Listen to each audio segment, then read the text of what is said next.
Donc, Étienne, on est ici dans une des premières activités de la saison. Alors, peut-être nous expliquer un petit peu qu'est-ce qu'on voit ici autour, là.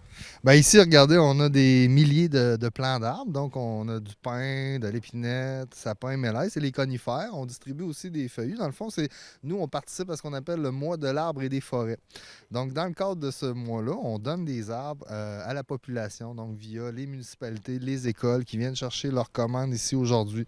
Donc, c'est environ 80 000 arbres qui sont distribués comme ça partout dans la capitale nationale ainsi que la Chaudière-Appalaches par l'Association forestière. Ces arbres-là sont une gracieuseté du ministère de la Forêt, des Forêts, de la Faune et des Parcs, le MFFP, qui nous donne ces arbres-là pour que nous, on les distribue ensuite là, à la population. Donc, c'est un peu ce qu'on fait aujourd'hui. OK, donc ça veut dire que toutes les journées de l'arbre qu'on a dans les municipalités au Québec, ben, ça passe par vous. Exactement. Donc, les municipalités, par exemple, Rivière-à-Pierre, Saint-Raymond, Cap-Santé, tout ça, viennent chercher leur commande ici pour ensuite distribuer à la population. C'est souvent ça, une journée de l'arbre ou un événement de sensibilisation là, où les citoyens vont pouvoir recevoir un arbre. Comme par exemple, ici, j'ai un pain rouge qui a été produit par le gouvernement qui va être remis là, à la population via l'Association forestière.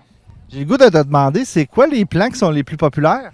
Ben, les plants les plus populaires, c'est beaucoup l'érable à sucre. L'érable à sucre, c'est un classique. Tout le monde veut de l'érable à sucre. Donc, souvent, on est limité. On en donne 1 ou 2 sacs là, par demandeur.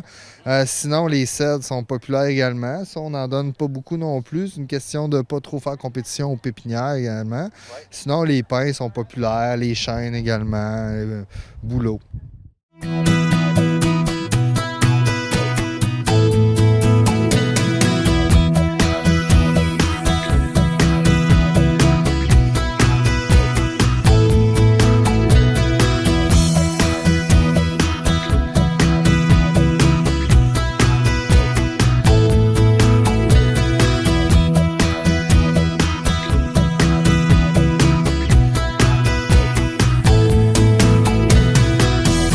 Ça sert principalement à quoi? Est-ce que ça peut servir aux abords des routes ou c'est vraiment pour les parcs des municipalités?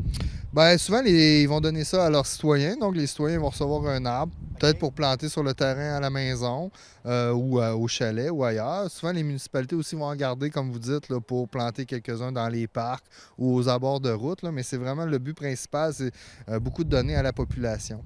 On en donne aussi aux écoles. Donc, l'école va remettre un arbre à chaque jeune. Donc, le jeune va pouvoir revenir à la maison, planter un arbre. C'est un arbre qui va grandir avec lui. Donc, c'est un programme qui existe depuis environ 125 ans, je crois, au Québec. Donc, peut-être que vous avez reçu un arbre quand vous étiez jeune via ce programme-là. Donc, ce programme-là existe toujours aujourd'hui. Donc, c'est un programme qui est intéressant. Surtout pour un jeune, vous avez planté un arbre il y a 30 ans, mais aujourd'hui, votre arbre, il fait peut-être 30 pieds. Donc, il a grandi avec vous. En fait, il a grandi beaucoup plus que vous, mais c'est un peu le but de l'exercice, là, de sensibiliser les gens à l'importance des arbres. De planter un arbre, c'est bon pour la santé des gens, c'est bon pour l'environnement, etc.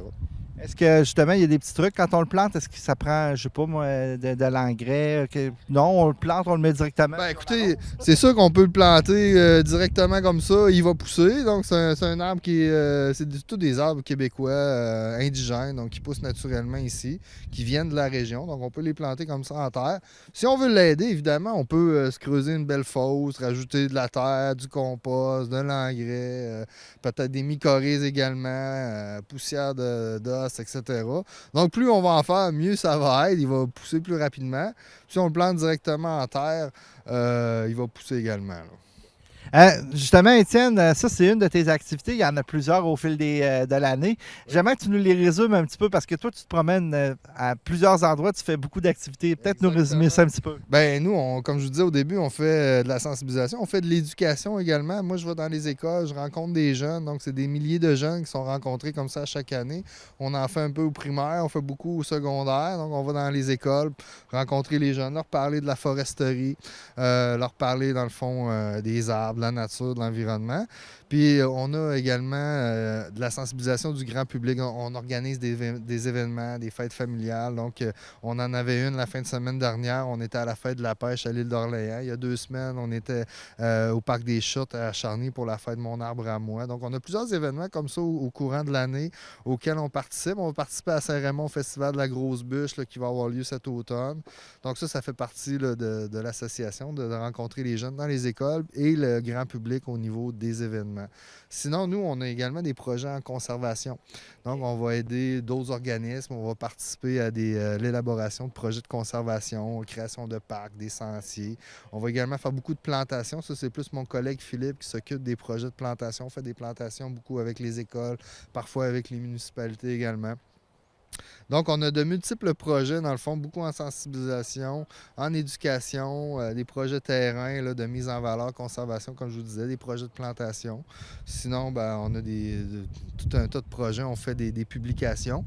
À chaque année, on publie un cahier spécial dans le journal Le Soleil, donc pour sensibiliser avec des articles sur le sujet.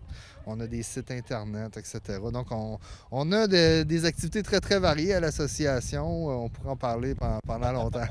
Sans entrer dans le détail, il y a le nouveau site aussi qui vient d'être lancé, qui est vraiment une mine d'informations importante. Oui, exactement. C'est La forêt, notre richesse. On essaie de démontrer, dans le fond, via ce site-là, que la forêt, c'est important. Souvent, les gens ont l'impression que la forêt, c'est l'ancien temps un peu, c'est le temps des bûcherons à l'époque, mais la foresterie est toujours très vivante aujourd'hui, très importante, particulièrement dans la région de Portneuf, où il y a beaucoup de gens qui travaillent dans ce secteur-là. Il y a des coupes forestières qui se font. Vous savez, tout le monde aime ça utiliser le matériau bois. Hein? Le matériau bois, on l'utilise pour construire nos maisons, nos meubles, nos planchers. Tout le monde utilise le papier sous toutes ses formes.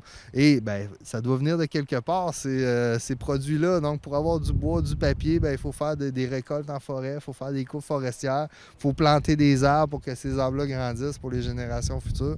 Donc, c'est des milliers de travailleurs qui travaillent dans ce secteur-là. C'est un secteur qui est très important dans la région, mais également, évidemment, au niveau de la province. Donc, le secteur forestier, encore aujourd'hui, c'est un secteur qui est très important pour l'économie québécoise. Et nous, on en fait la promotion.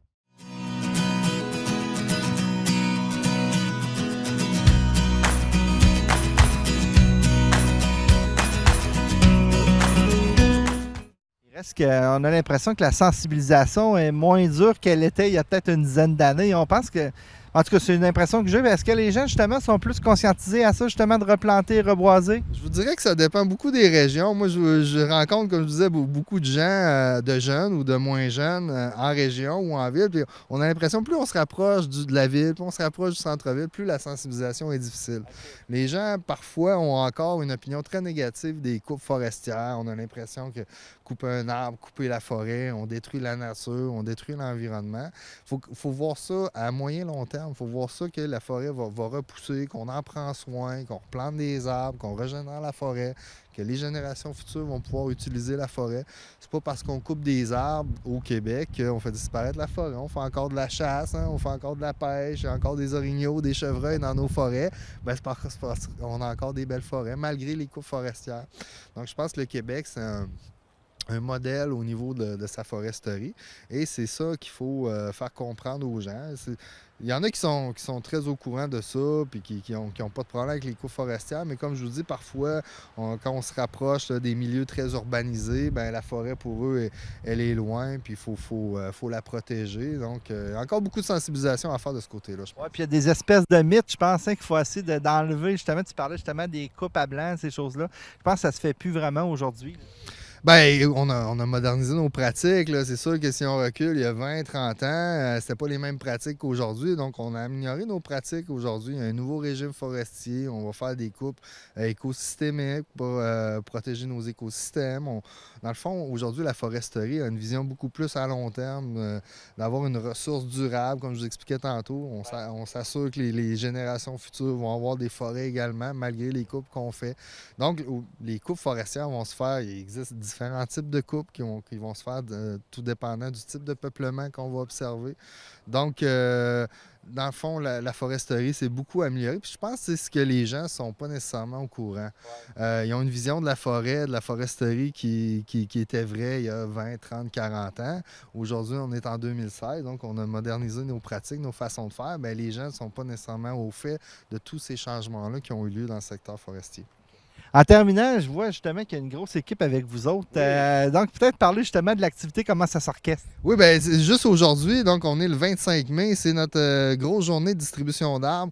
Seulement aujourd'hui, on va distribuer environ 30 000 arbres ici là, à Sainte-Catherine-la-Jacques-Cartier, plus particulièrement sur le site de Duchesnay.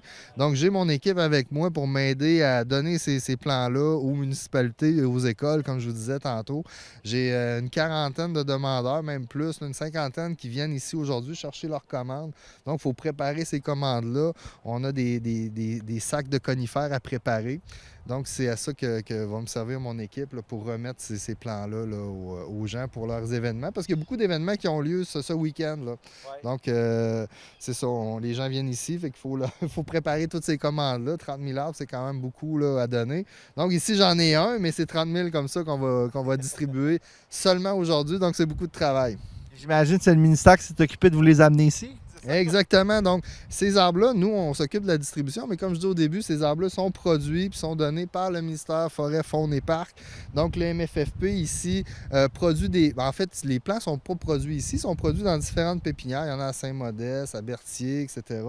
Et ces plants-là sont livrés ici pour la région de la Capitale-Nationale et même la Chaudière-Appalaches. Donc ici, c'est un lieu de transit. Il y a des milliers de plants qui passent par ici, pas seulement pour l'association forestière, mais également pour les groupements forestiers, puis les entrepreneurs forestiers, etc., qui viennent chercher des plants ici. Donc les plants sont amenés ici des différentes pépinières pour ensuite être redistribués un peu partout dans la région. Il faut le mentionner aussi, peut-être en terminant, c'est que Duchesnay, c'est une place importante pour vous autres aussi. Vous venez souvent faire des activités ici. Oui, bien également, on a beaucoup de partenaires ici. On a l'école de foresterie du Duchesnay qui nous aide à participer à plusieurs événements. Par exemple, cet automne, on a l'événement Viens vivre la forêt qui va avoir lieu sur le site ici de Duchesnay. On a également un autre projet pour les gens de l'éducation, mais cette fois-ci pas les jeunes, les enseignants et les autres travailleurs du secteur d'éducation qui s'appelle le Camp Forêt des profs qui a lieu ici également à Duchesnay. Donc effectivement, on a beaucoup d'événements qui ont lieu ici là, parce que dans le fond, nos partenaires comme l'école de foresterie du Duchesnay et le ministère des Forêts sont ici là, pour nous aider sur ces projets-là. Justement, on va vous suivre sur ces projets-là cet été. On a bien hâte. Bien, merci beaucoup. On va se revoir cet été. Merci, Étienne. Ça fait plaisir. Bonne journée.